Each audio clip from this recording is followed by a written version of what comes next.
We're in crisis. It just feels like we're always just a step away from a tragedy, a step away from something really awful happening. And you feel like, who's it going to be? Who's going to be affected by that? Which one of us is going to be involved? Which patient, which family is going to be affected? That's what it feels like, just always there. The night shift can be a lonely place for this midwife, who we'll call Ellie. She says her maternity ward is at breaking point. I feel like we're in a crisis situation. We have been for a long time, but it feels like we're really hitting a peak now of fear. Do you think the maternity wards are unsafe for women? I think they can be, yes. We hear of people left alone and spending their entire labours and then suddenly needing to have the baby without any care. We hear of women who've been left after the birth and been bleeding silently and only been discovered at the point that they're incredibly unwell, hemorrhaging and needing emergency care at that point, which may have been prevented if the care had been there before. Ellie's a midwife who's working on the front line, and she's chosen to speak out for one reason. She and her colleagues are worried the system's so stretched it's putting women and their babies' lives at risk. You feel like, what's going to happen today? You know, is everyone going to be okay? By the time these 12.5 hours are finished, you know, is everyone going to walk out of here well?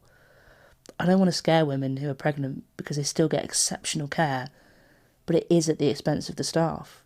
How do we know that that baby in that waiting room is okay? We don't, because we can't get to them.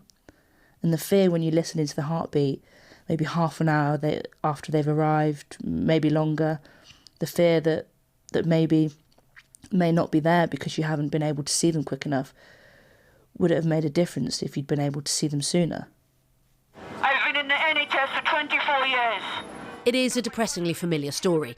In November, March with Midwives vigils were held across the UK, calling on the government to address what many on the front line say is a crisis in maternity care. So please hold up your heart in your hand.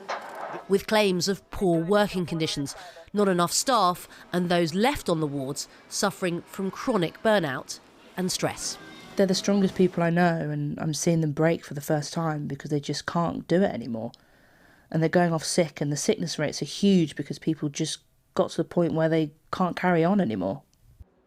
The Royal College of Midwives has warned of an exodus of staff. A recent study found 57% of midwives are considering leaving midwifery within the next year.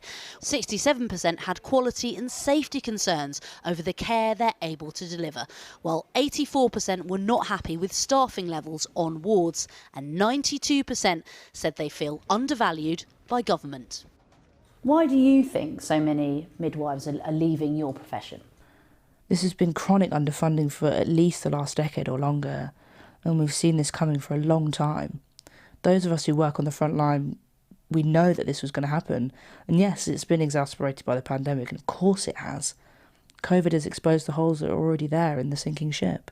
So we contacted NHS England, who said the NHS remains one of the safest places in the world to give birth, and we have already taken significant steps to further ensure the safety of care for pregnant women and their babies, including the additional investment of £95 million to boost maternity workforce numbers, training and leadership development programmes.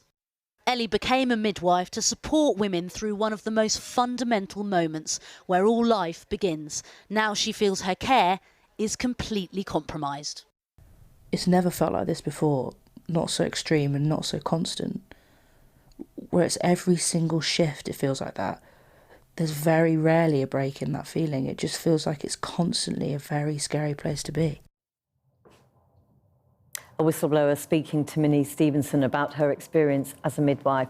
Well, we asked the Department for Health and Social Care for an interview. Nobody was available, but they told us that they are increasing the maternity workforce further with a £95 million recruitment drive to hire 1,200 more midwives and 100 obstetricians.